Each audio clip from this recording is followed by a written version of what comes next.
Class, welcome to Africa. This week, we're going to focus a lot on that animal behind me, the giraffe. But in our devotion, we're going to talk about many animals that you might find if you were to travel to Africa. How Great is Our God by Pastor Louie Giglio. Don't sweat it. A foolish person loses his temper, but a wise person controls his anger. On a hot summer day, you've probably noticed this wet stuff dripping down your face. It's called sweat, and it's your body's own built-in air conditioner. Sweat comes from the 2 to 4 million sweat glands you have all over your body. Most of them are on your hands, your feet, or your face. You see, your body needs to stay at about 98.6 degrees Fahrenheit to keep up its necessary functions like breathing, digesting food, and making new cells. But when you've been exercising, or it's just plain hot outside, your body can get too hot and make you sick. That's when your brain tells your body it's time to cool off, and the sweat glands get to work making a watery liquid that gets sent out through your pores. You know, those tiny openings in your skin.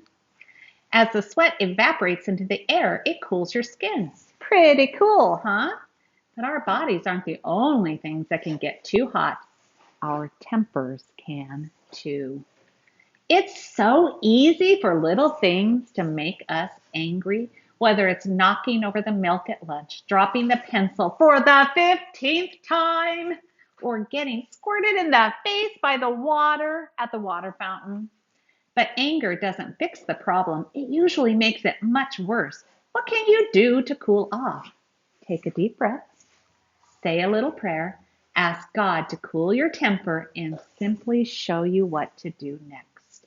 Like mop up the milk, pick up the pencil again, and wipe your face.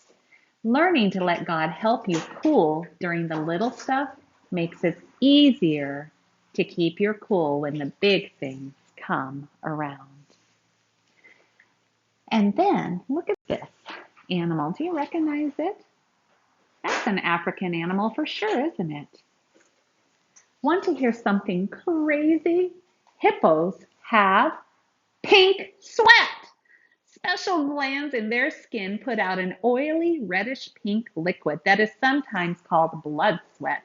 This sweat isn't for cooling them off though. It's a moisturizer, an antibiotic, and a sunscreen all rolled up into one. As it turns out, hippos have very sensitive skin. Let's pray together. Jesus, I just pray that as unexpected things happen, that we'll do the things that are expected, that we'll take a breath, that we'll calm down, and that we'll ask you for help. Thank you for loving us, Jesus. Amen.